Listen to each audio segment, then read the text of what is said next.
ministre, secrétaire général de la présidence de la République, nous saisissons l'occasion pour remercier le président de la République pour sa confiance et nous lui marquons notre totale loyauté. Je vous remercie de votre aimable attention. Merci. Voilà Ibrahima, donc ce sont les actes, les premiers qui ont été posés par le président Bassirou Diomaye Faye. Un premier acte, la nomination d'un premier ministre en la personne du décision Ousmane Sonko, président du parti Diomaye Faye njëkk a jël mooy fal Ousmane Sonko premier ministre de la République du Sénégal. Professeur Mary Teuw Niane nekk le ministre directeur de cabinet du président de la République. Omar Samba Ba nekk secrétaire général de la présidence. Monsieur Modibo Diop, am nga ci commentaire ci nomination yooyu ak décision yi mu jël si rapidement.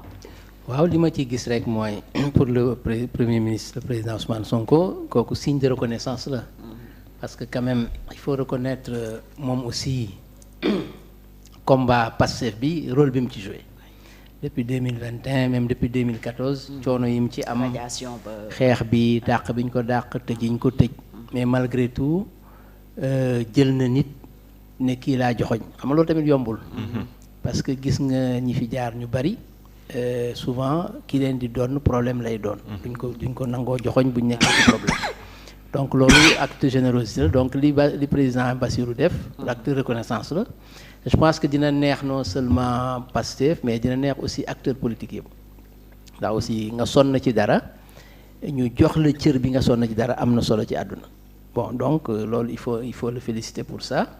Deuxièmement, sur le plan administratif, Omar Samba tout le monde le connaît, s'il le garde au niveau de son côté aussi c'est une très bonne chose comme ni doon wax léegi administration dafa am ay colonne vertébrale am ñoo xam ne ñoo ko téye ay xale lañu bëri nañu bon yàgg nañu liggéey ànduñu ak président benn mais état la ñu àndal donc moom xoolul ne dafa jóge woon feneen nekkoon benn président fi jóge mais daf ko jël samp ko ça il faut le féliciter pour ça. Mary Teuw Niane tout le monde le connaît c'était un grand serviteur de l'état professeur bon qui a été ministre plusieurs fois moom aussi ak expérience am mën na am contribution donc pratiquement li ma jot a gis nii jot na suñu xel mais li ma ci retenir mooy l'appel à la citoyenneté mooy li ma doon wax léegi bu ñu ne ceeb ñu ne ceebu Valais nga ne bëgguma ceebu Valais parce que Sénégal la jóge mais ceeb bi jóge France wala Amérique laa yu kooku question de citoyenneté appel au civisme aussi c'est-à-dire mën a joxe dara sa bopp sans ñu contraindre la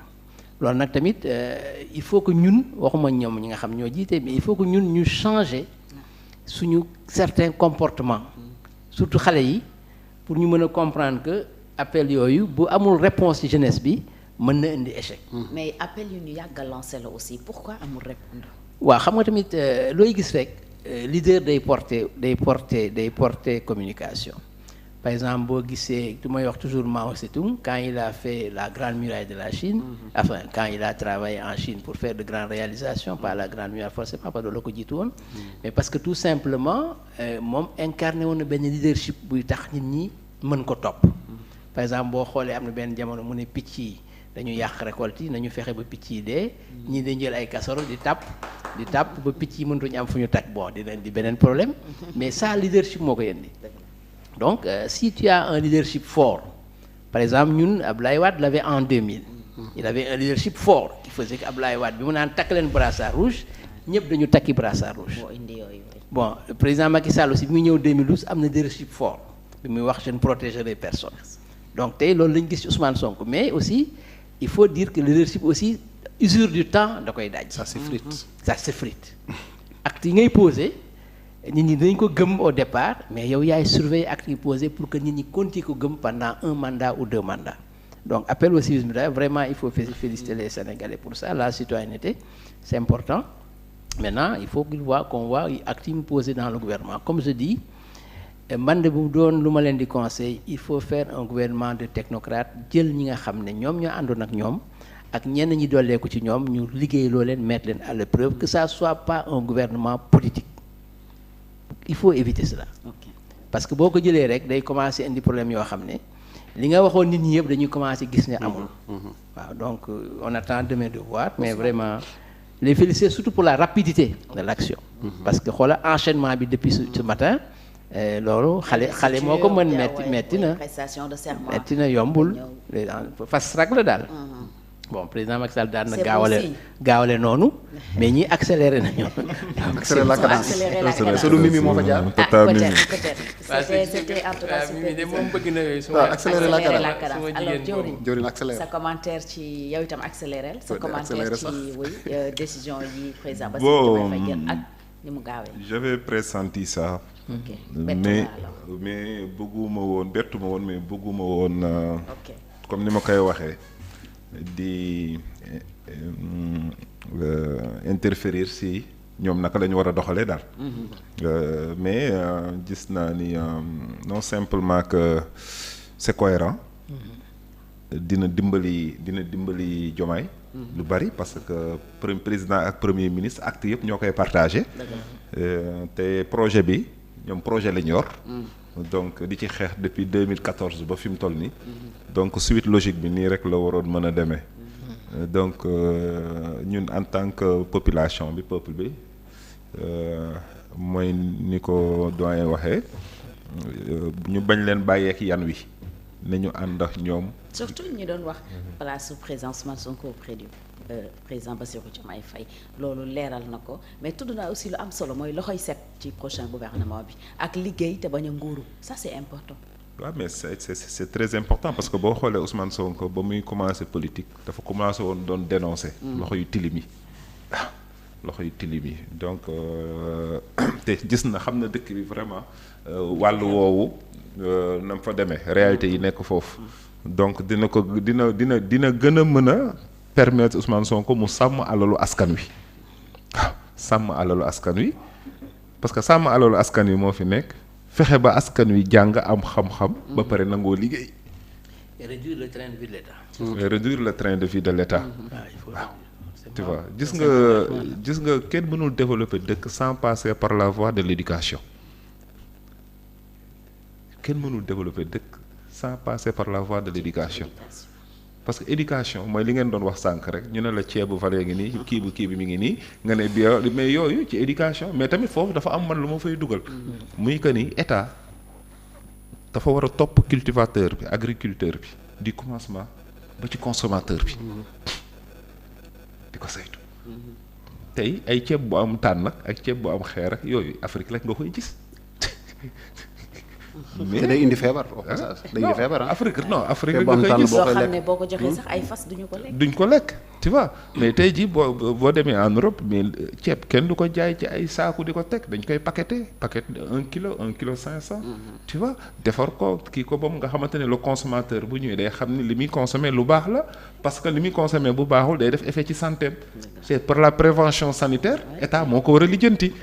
est-ce que yaa ngi dégg wax ji mais yooyu yëpp dañ ko war a saytu. parce que état moo dul woon assister cultivateur bi ak agriculteur bi pour mën ko dimbali ci li nga xamante ni mooy kii am léegi nag.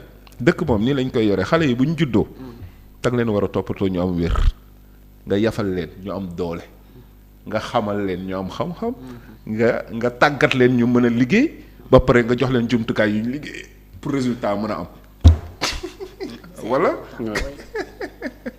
lu am solo la Cheikh. waaw soxna Fatou. yow mën nga def candidat 2029. waaw moom day waajal sax day waajal 2029. mi ngi waaj Cheikh. waaw soxna Fatou bon encore une fois dañuy rafetlu n'est-ce pas si mode fast track.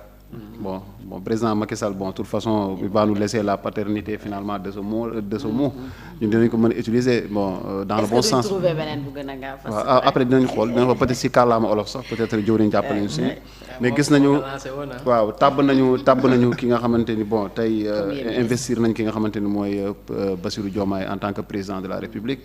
dans les heures qui ont suivi tey Sénégal yi tëddiwuñu n'est-ce pas te xamuñu kan mooy seen premier ministre ñàkk xam aussi kan mooy ministre directeur de cabinet donc ak secrétaire général bi donc voilà donc président donc yooyu au moins c'est des postes clés yoo nga xamante ni leer na tey si Sénégalais yëpp mais le choix de Ousmane Sonko c'est un choix logique qui ne surprend pas forcément parce que quand même man déggoon naa ñi doon wax Ousmane Sonko dafa war a effacer tout ça, j'avais dit que c'est l'erreur la plus grave que Ousmane Sonko aurait pu commettre ou bien que Bassirou Diomaye aurait pu commettre, parce que tamit compagnonnage bi ba léegi nii aussi bon c'est un duo gagnant te Bassirou Diomaye bu yàlla moo dogal mu doon président mais jaare na ko ci ki nga xamante ni mooy Ousmane Sonko qui a été un bon sponsor.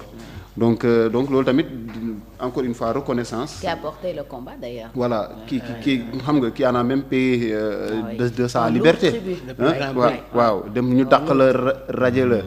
tuumal la nga nekk ci yooyu noonu tëj sa oto yóbbu la prison et cetera tëj la sa kër mënoo génn sans une décision et cetera xañ la ne la doo bokk élection yooyu yëpp ci biir naturellement tey on ne pouvait pas le président Bassirou Diomaye ne pouvait pas faire mieux, n'est-ce pas, pour lui rendre un hommage et puis c'est tout à fait mérité. te gëm naa ne aussi ak discours bi Ousmane Sonko di tenir par rapport ak ñi nga xamante ni ñëw nañu bokk ci coalition Diomaye président dëggal yëkkati woon na ay kàddu ne leen man kat ñëwuñu pour partage du gâteau.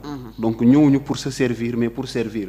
Donc loolu la woote. Espérons que dans la liste du gouvernement du gouvernement bi nga xam dina ko joxe. dina si reflété wu. ba Sénégal yi dinañ si gis seen bopp. comme encore une fois li ñuy xaar mooy gouvernement bi nga xamante ni ay nit ñi nga xamante ni liggéey moo leen gën a ñor que nekk di passer leur temps à faire de la politique parce que liggéey mooy tax ñu mën a am mën a réaliser projet bi wala mën a teg projet bi ci raay yi nga xamante ni dinañu permettre ñu réaliser ko totalement. Donc loolu la encore une fois et on est bon, je pense qu'on est satisfait pour le moment de la manière dont les choses se déroulent. léegi en attendant la suite des événements ba ñu xam affaire yi naka la léegi nag je veux juste rebondir par rapport ak ceeb bi. C'est très important. en fait man j'ai dit que je veux bien consommer local mais je consomme pas n'importe quoi. Ça aussi il est hors de question. Parce qu'il y a ce qu'on appelle le rapport qualité-prix mais au-delà il y a ce qu'on appelle le rapport entre l'offre et la demande. man mënoo ma jaay lu ma bëggul. lu ma bëggul soo ma ko jaay lu ma ko jënd. Donc c'est tout à fait normal parce que tey du ma jënd ceeb boo xamante ni dama siy fekk ay tànn. ceeb boo xamante ne sama jabar pour mu togg ko en fait avec le riz parfumé peut-être elle passait voilà un peu de temps facilement avec quelques techniques culinaires mu régler problème bi léegi maintenant dañ lay ne non da nga ko war a tey ñaari yoon ñetti yoon. Bon après ça c'est de l'énergie encore hein sama gaz day jeex et cetera donc bu nekkee ceeb boobu noonu pour ma consommer ko. wala da ngay jël 30 minutes pour yàq. waaw bu dee loolu yëpp la may coûter après ça commence à devenir pénible. te ñun problème mu temps la ñu donc am. li ma gëm mooy il faut que ñu jël ceeb bi dans un premier temps ceeb bi nga xamante muy génn ci vallée bi dañ ko war a adapter d'abord aux besoins des Sénégalais dans un premier temps. améliorer qualité. léegi nag progressivement amélioration mën na bu demee ba mu dugg dans les habitudes mën nañ ko améliorer parce que même en Europe tu vois les gens ils privilégient aujourd'hui le consommer bio mais yeewuñu rek ne dañuy